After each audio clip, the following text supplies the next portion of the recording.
Halo, halo, selamat pagi Cimahi Lovers. Gimana nih kabar kalian di tengah cuaca yang lagi pancaroba kayak gini? Emang cocok, apalagi ditemenin sama kopi yang hangat. Dijamin melek deh seharian. Selamat datang di Talk Show Cimahi Inspirasi. Ini tak kenal maka tak aruf. Jadi kenalin, nama aku Rizky Hayati Maulani Salama yang akan menemani kalian di episode Singgah Pahlawan. Di episode kali ini tuh ada yang spesial nih karena bintang tamu yang juga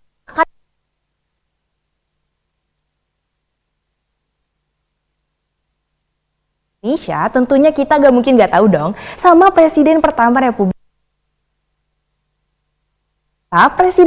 Republik Indonesia kita ini udah pernah singgah loh di kota Cimahi.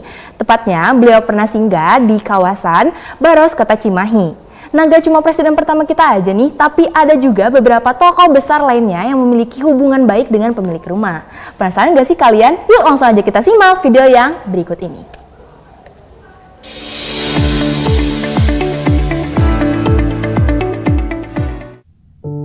Halo Cimahi Lovers, saat ini saya sudah sampai di kota Cimahi. Kalau ngomongin Cimahi nih, sudah pasti terkenal dengan wisata kulinernya, wisata sejarahnya, dan pastinya warginya yang ramah-ramah.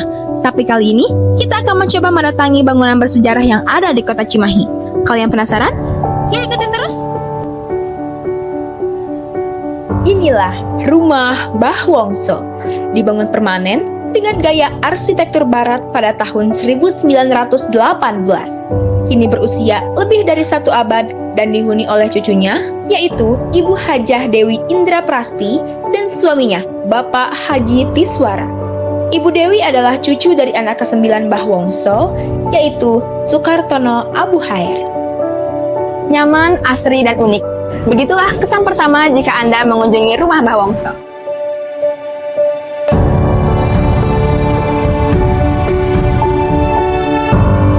Haji Wongso Muhammad Abu Hoir berasal dari Kota Gede, Yogyakarta.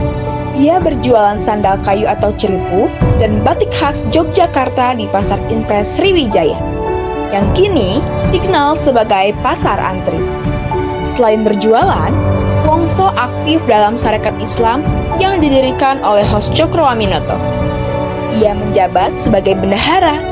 Keterlibatan dalam Sarekat Islam membuat ia mengenal Insinyur Soekarno, yang saat itu belum menjadi Presiden Republik Indonesia dan disebut pernah bertandang ke rumah Mbah Wongso. Memasuki ke dalamnya, ruang depan terdapat ruang kerja. Uniknya lagi, langit-langit tiap ruangan berbeda-beda. Oke Cimahi Lovers, jadi sekarang saya sudah berada di ruang tamu. Karena biasanya keluarga lebih nyaman berkumpul di after gallery atau bagian belakang rumah ini.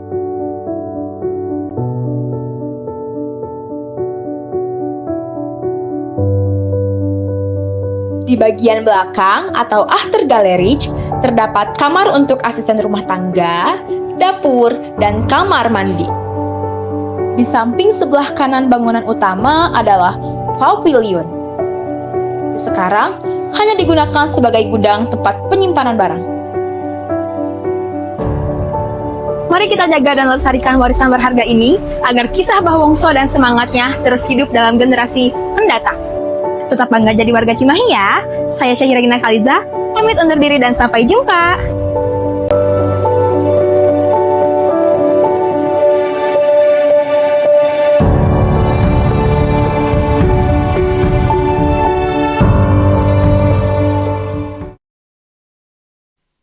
Cimahi Lovers, setelah kita menyaksikan tayangan video tadi, apakah sudah menjawab pertanyaan kalian mengenai episode Singgah Pahlawan ini? Nah, biar makin jelas nih, kita bisa langsung ngobrol-ngobrol sampai nanti tamu kita hari ini yang tentunya akan membuat acara ini semakin seru. Tapi sebelum masuk ke pembahasannya, yuk kita kenalan dulu sama bintang tamu kita hari ini. Selamat pagi Ibu. Bagaimana kabarnya? Alhamdulillah baik. Ya, apa kabar Mbak Rizky? Ibu boleh memperkenalkan diri terlebih dahulu. Oke, nama saya Chandra Ratnawati. Saya adalah cucu dari anak ke-8 Mbah Haji Wongso Abu Hair. Oke, baik. Wah, karena Ibu ini adalah salah satu cucu dari Mbah Wongso, tentunya Ibu lebih mengenal rumah Mbak Wongso ini lebih dari siapapun ya? Ya, saya sering sekali liburan di situ dan Oke. barangkali hampir setiap bulan atau sebulan beberapa kali saya ke situ karena termasuknya memang sering ya Bu ke sana? sering banget. Oke. Padahal saya tinggal di Bandung. Oke, baik-baik. Setelah kita menonton video yang tadi nih Bu, dikatakan bahwa ternyata memang rumah Mbak Wongso ini banyak sekali sejarah dan juga cerita-cerita beliau yang mengharukan serta menginspirasi. Tapi apa Ibu bisa menceritakan kepada kita semua bagaimana bisa rumah Mbak Wongso ini masuk ke bangunan lama yang bersejarah nih Bu? Kebetulan Mbah Wongso itu adalah bendahara dari Syarikat Islam yang didirikan oleh Pak Cokro Aminoto, sehingga mungkin rumah itu sering digunakan untuk rapat dan sebagainya gitu loh. Sementara Pak Karno, presiden pertama kita, itu juga adalah menantu dari Pak Cokro Aminoto kan, Ya, jadi betul, mau tidak mau juga sering datang ke rumah. Oke, jadi Seringnya juga saya tidak tahu ya, mungkin beberapa kali lah. Oke, jadi sangat bersejarah sekali ya Bu rumah ini ya tentunya. Sepertinya begitu. Oke, nah ngomong-ngomong soal rumah Mbak Wongso yang terlihatnya masih seperti peninggalan zaman Belanda nih Bu. Disebutkan juga bahwa ternyata rumah Mbak Wongso ini masih memiliki arsitektur yang sama dengan arsitektur Barat. Nah, yang jadi pertanyaan ini apakah Ibu pernah terpikir untuk melakukan sebuah renovasi nih Bu kepada rumah beliau? Apalagi kan rumah beliau ini sudah berdiri selama 1 abad lebih nih, tentunya kita merasa bosan atau bagaimana? Enggak ya, kalau bangunan lama itu kan saya rasa kita tidak pernah bosan sih ya, karena artistik sekali. Rumah itu dibangun tahun 1921, jadi memang lebih dari 1 abad. Dan tidak pernah terfikir oleh kami, keluarga besar, untuk merubahnya. Hanya mungkin kalau ada musibah seperti kemarin angin ribut gitu ya, ada bagian-bagian yang rusak ya tentunya harus kami perbaiki. Jadi memang tidak dimaksudkan untuk dirubah ya Bu, karena Sama sangat sekali memorable. tidak. Iya, baik. Oke, kira-kira apa saja nih Bu perbedaan antara rumah Mbah Wongso yang dulu dengan yang sekarang? Apalagi itu sudah 1 abad tuh panjang sekali Bu sepertinya. Bagaimana? Tidak ada perubahan yang mendasar di rumah itu ya, kecuali bahwasanya dulu di rumah itu tuh ada yang namanya langgar. Langgar itu tempat sholat yang dipakai untuk masyarakat sekitar untuk melakukan ibadah. Oke. Dengan berjalannya waktu mungkin orang-orangnya sudah bertambah banyak, Baik. jadi dipindahkan. Oke, baik. Waduh, Cimaya Lovers, semakin kita banyak ngobrol-ngobrol nih sama Ibu Chandra, semakin kita penasaran nih sama rumah Mbah Wongso ini. Perasaan gak sih kalian sama perbincangan kita selanjutnya? Dibikin penasaran tuh emang gak enak, Cimaya Lovers. Maka dari itu, tetap stay dan jangan kemana-mana setelah iklan berikut ini.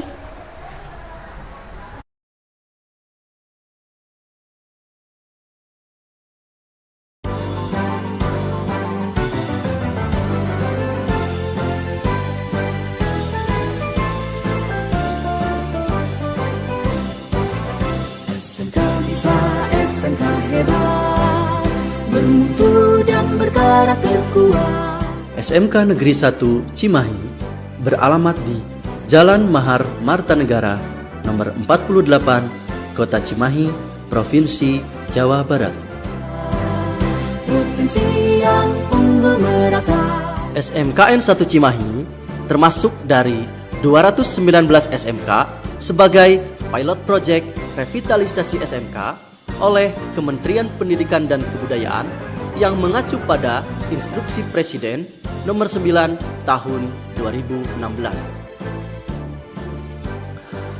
Sekolah yang ditunjuk memiliki bidang keahlian sesuai prioritas pembangunan nasional, yaitu revitalisasi di SMKN 1 Cimahi ditekankan pada keahlian industri kreatif.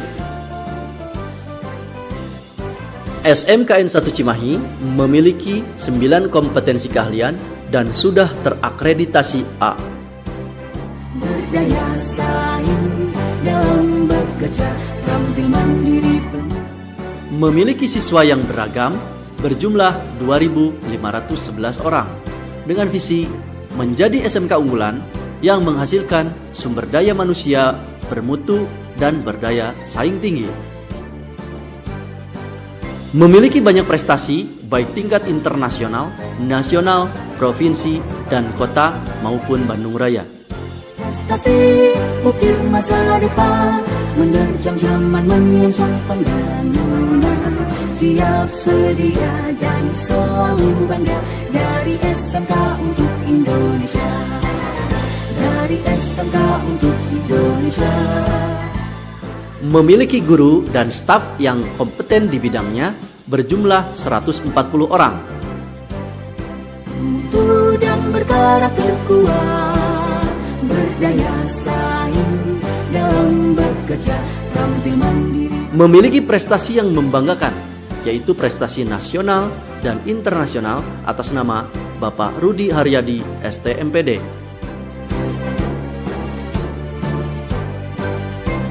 Prestasi juara 2 nasional atas nama Bapak Engkus Kusnadi, STR.Com.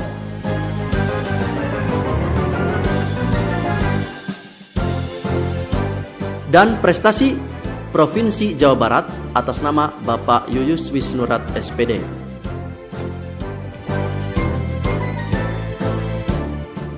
Berikut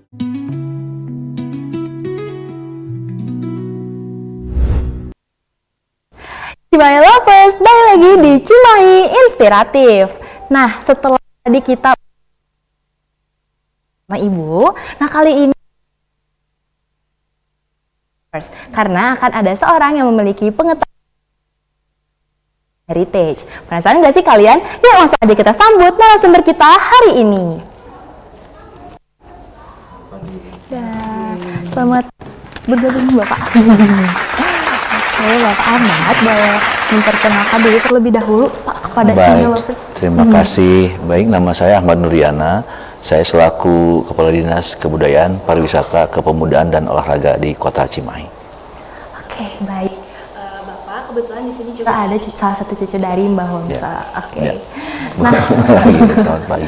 Oke, karena narasumber dan bintang tamu kita udah lengkap dan hadir semua nih, kita akan memperlihatkan kepada Ibu, Bapak, dan juga Cimahi Lovers bagaimana sih pandangan warga sekitar nih mengenai rumah Mbah Wongso ini. Yuk langsung aja kita simak.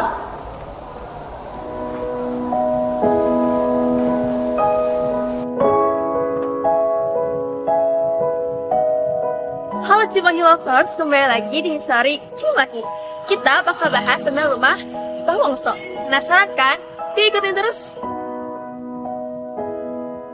Seperti yang dekat Baros Pasar, itu memang bangunan bersejarah. Di Pemkot udah termasuk sejarah perumahan.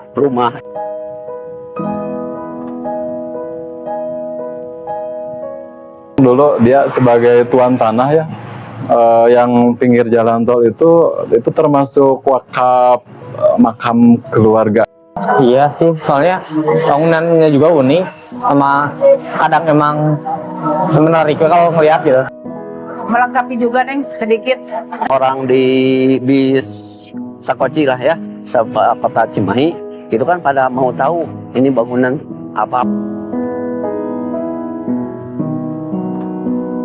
Banyak orang sekitar memang memerlukan ibu-ibu di sini. Ya, ada juga manfaatnya Neng. Sebenarnya saya kurang tahu juga rumah ini teh. Kalau menurut saya kurang bermanfaat ya.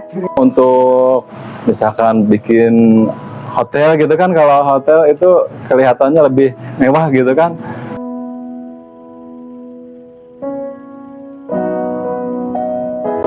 Ya kalau rumahnya bersejarah mending dilestarikan. Takutnya ada berbenturan antara keinginan yang punya rumah pengen ngerubah gitu, tapi peraturan daerahnya nggak boleh gitu, jadi nggak tahu gimana gitu, harus ada solusi pemerintahnya. Ini lebih mempertahankan sarana bangunannya. Ya, setuju.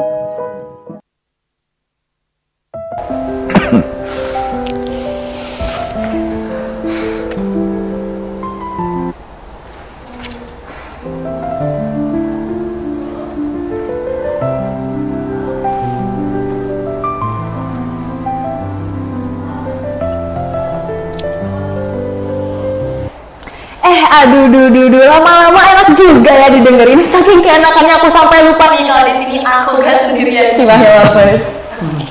Oke, Ibu, setelah kita menyaksikan tayangan video tadi, kira-kira apa Ibu setuju mengenai tanggapan masyarakat nih? Kalau tanggapan masyarakat sih bisa bermacam-macam, ada yang pro dan yang kontra ya. Tapi kalau tadi disebutkan bahwasanya ada yang diwakafkan oleh Mbah Wongso itu adalah tanah di Desa Baros juga, sekitar 2 hektar untuk makam. Nah, yang kita prihatinkan itu sekarang adalah orang-orang yang dimakamkan di situ itu ditarik biaya. Sementara kan kita tidak pernah menarik biaya untuk itu ya, karena memang betul-betul diwakafkan. Nah, itu kami menghimbau pemerintah kota untuk bantu menertibkan hal-hal yang seperti itu. Oke, baik. Kalau Bapak sendiri bagaimana nih Pak? Apa Bapak setuju dengan apa yang disebutkan?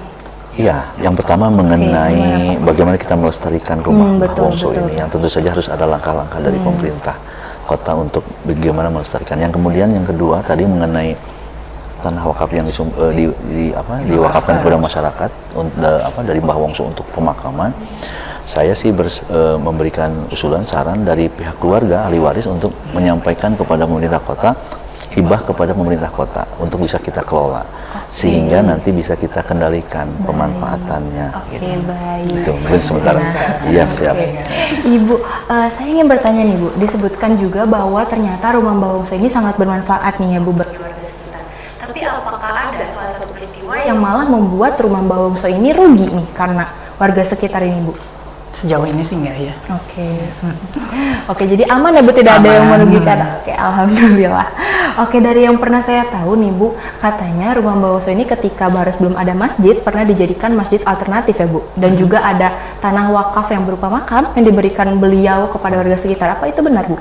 Tanah makam tadi sudah dibahas ya. Kalau dulu dipakai untuk masjid, betul sekali di halaman belakang samping rumah kami itu ada langgar yang biasa dipakai untuk masyarakat sekitar beribadah.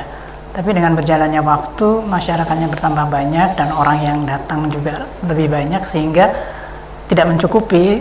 Kemudian keluarga mewakafkan sebidang lahan di belakang Pasar Baros yang sekarang sudah dijadikan masjid, namanya Masjid Al-Amin. Jadi pernyataan itu benar ya Bu? Betul sekali. Nah, karena rumah Mbah Wongso ini sudah pernah dikunjungi oleh Presiden pertama Republik Indonesia, tentunya sangat memorable ya Bu? Saya rasa, karena saya mau cerita begini ya, pada saat pemerintahan Republik Indonesia ini masih muda, itu kan ibu kota dipindahkan ke Yogyakarta. Betul Bu, betul. Pada waktu itu Bung Karno mau menerima masyarakat, dan pada waktu Bung Karno melihat bahwasannya ada salah satu orang yang mau berkunjung itu dari Cimahi, beliau kemudian mendahulukan, dan yang kesana itu adalah ibu saya kebetulan Pak pada waktu itu. Dan ketika berjumpa sendiri dengan Pak Karno hanya menanyakan begini, wah dari Cimahi ya, kenal nggak dengan Pak Wongso? Dan dengan bangganya barangkali ibu saya menjawab, kalau tidak salah saya adalah anaknya. Jadi sangat berkesan sekali ya. Berkesan saya rasa buat Pak Karno ya. Baik. Lalu dari yang pernah saya dengar juga Bu, ternyata rumah Mbah Wongso ini pernah akan dijual ya Bu? Apa memang ada hal-hal tertentu yang memberatkan Ibu? Kalau akan dijual itu masalahnya begini ya, putra-putra dari Pak Wongso itu sudah tidak ada, dan kami cucu-cucunya itu banyak sekali yang sudah pergi keluar kota, sehingga tidak ada yang merawat gitu ya. Jadi kalau misalnya bisa dimanfaatkan oleh Pemkot, kita akan lebih senang sekali. Seperti itu. Baik. Nah Ibu, bagaimana sih perasaan Ibu dan juga keluarga tahu bahwa rumah Mbah Wongso ini akan dijadikan sebuah tema talk show Ibu? Bagaimana perasaannya? Ya pasti kita senang sekali ya, selain daripada bangga bahwasanya kita loh yang punya gitu. Oke. Baik, setelah penayangan talk show nih mengenai rumah Mbah Wongso ini, apa yang Ibu harapkan Ibu? Ya, campur tangan dari pemerintah kota ya, untuk bagaimana melestarikan rumah itu kemudian dimanfaatkan. Kalau bisa dijual sih ya dijual ya, tapi ya Pemkot saya rasa yang bisa beli. Baik. Waduh, Cimahi Lovers, semakin kita banyak ngobrol-ngobrol nih, kita semakin juga banyak penasaran nih sama rumah Mbah Wongso ini seperti apa sih. Makanya jangan kemana-mana, tetap di episode Singgah Pahlawan.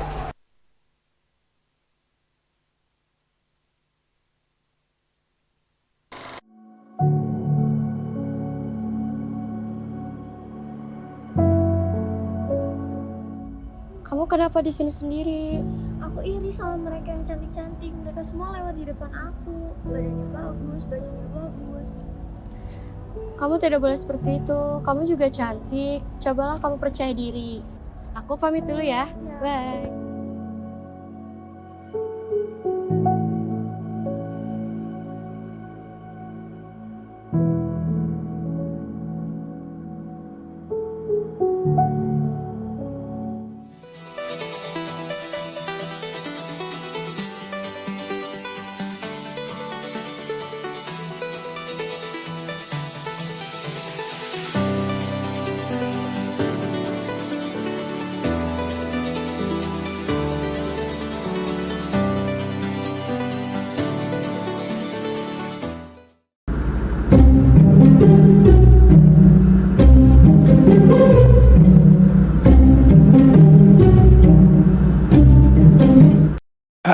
Aduh. Flashback.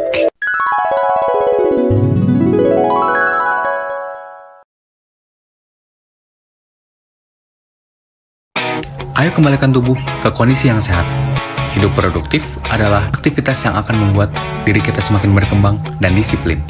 Kita perlu untuk taat pada waktu yang kita tetapkan. Untuk kegiatan kita, berolahraga, dan melakukan aktivitas fisik. Minimal lakukan 30 menit dalam sehari. Ayo berolahraga dan lakukan aktivitas fisik untuk menjaga tubuh tetap sehat, bugar, dan produktif.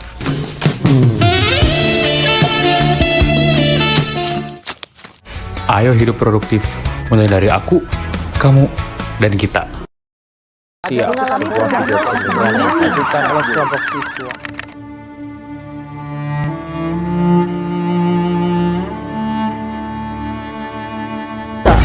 Seorang siswa sekolah ditemukan bunuh diri, diduga karena dibully oleh teman-temannya.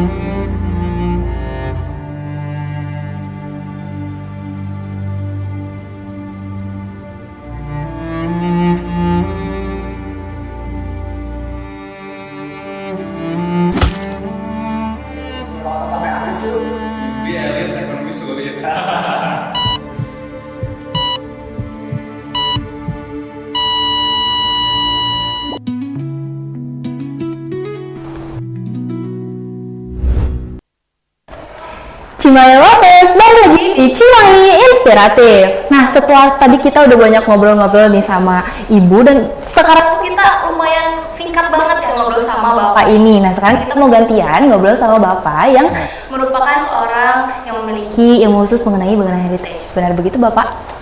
Informasi ada sedikit. Oke, Bapak, saya ingin bertanya nih mengenai bangunan yang bisa disahkan sebagai bangunan heritage. Apakah memang ada kategori tertentunya atau kriterianya? Siap. Ya, jadi untuk sebuah bangunan heritage itu sebagai cagar budaya itu memang ada kriteria berdasarkan Undang-Undang Nomor 11 Tahun 2010 tentang cagar budaya. Jadi ada tahapan-tahapannya. Itu ditetapkan, dikaji oleh tim ahli cagar budaya. Bukan saya, bukan ahlinya, tapi ada tim ahli cagar budaya. Kita harus mengkaji terlebih dahulu. Iya, dikaji. Ya, oke. Oke, baik. Sekarang kita balik lagi ya, Pak, membahas soal Rumah Mbah Wongso ini. Nah, menurut Bapak sendiri, apakah Rumah Mbah Wongso ini termasuk ke dalam bangunan heritage, Pak?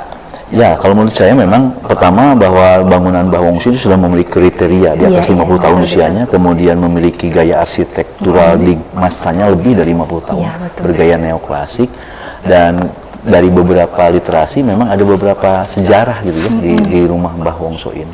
Nanti mungkin kita akan usulkan kepada tim ahli cagar budaya untuk bisa mengkaji. Apalagi sekarang para ahli warisnya termasuk ibu, ada bisa dimintai nanti informasi. Oke, jadi rumah Mbah Wongso ini memang masih terduga ya, Pak, masih harus didalami. Oke, tapi untuk bagaimana? ditetapkan sebagai cagar budaya. Tapi bagaimana website yang di internet yang mengatakan bahwa rumah Mbah Wongso ini ternyata adalah bangunan heritage, Pak? Ya, bahwa bangunan heritage sebagai warisan gitu ya, warisan zaman dulu memang iya. Tapi untuk ditetapkan sebagai cagar budaya yang harus dilindungi dan dilestarikan itu harus melalui kajian dulu, baru nanti ada surat keputusan dari kepala daerah, dalam ini wali kota, untuk ditetapkan sebagai cagar budaya. Oke, jadi memang harus ada kajian. Iya, ada kajian, jangan langsung percaya gitu karena itu. Baik. Kalau sebuah bangunan nih, Pak, yang sudah ditetapkan sebagai bangunan heritage, kira-kira apa saja nih tindakan pemerintah terhadap bangunan tersebut, Pak? Ya, jadi berdasarkan undang-undang bahwa apabila satu bangunan sebagai warisan sejarah gitu ya, ditetapkan sebagai cagar budaya, itu wajib dipelihara oleh kami, oleh pemerintah daerah, dilestarikan dan tidak boleh dirubah. Gitu. Jadi selain dilestarikan oleh pemerintah daerah, kita juga harus saling melestarikan ya, Pak? Melestarikan, walaupun pemiliknya bukan pemerintah daerah. Tapi kalau saya sih berharap itu jadi milik pemerintah daerah sih memang, biar kita manfaatkan. Iya. Oke, baik. Nah, berarti rumah Mbah Wongso ini sejauh ini masih terus-menerus diteliti ya Pak mengenai Ya, nanti bangunan kita akan kaji. Oke, tapi di Cimahi ini apakah ada objek cagar budaya Pak? Ya, jadi Cimahi ini kan sudah dikenal menjadi sebuah kawasan garnison militer sejak 1800 karena ada jalan Anyar Panarukan dan sebagainya. Syarat terhadap bangunan-bangunan heritage yang menjadi cagar budaya. Nah, ini menjadi sebuah kawasan, kita juga mengembangkan Cimahi Military Heritage, wisata Cimahi Military Heritage, di mana para wisatawan itu akan mengunjungi beberapa kawasan budaya, bangunan yang menjadi syarat dengan sejarah zaman pendudukan Belanda. Oke, baik, setelah kita banyak ngobrol-ngobrol nih sama Bapak dan juga Ibu, aku ada sedikit game nih. Ya. Nah, aku akan menyajikan beberapa foto-foto yang akan kemudian ditebak oleh Bapak dan juga Ibu. Siap? Siap. Padahal saya orang Bandung loh. Oke, baik. Foto yang pertama, langsung saja kita masuk, bagaimana? Ya. Ibu mau juga? Kan Bapak dulu. Itu adalah bangunan ex bioskop Rio yang sudah ditetapkan jadi sebagai cagar Benar gak ya? Cimahi Lovers, kita buka nih. Ada susah ya ini ya. Oke, benar, bioskop Rio katanya. Selanjutnya, nih. Itu apa ya? Oh, itu Balai Sudirman tuh, tempat sosialite dulu. Oke, yakin Ibu, yakin? Oke. Sudah ditetapkan juga jadi cagar budaya. Oke, mari kita lihat apakah benar.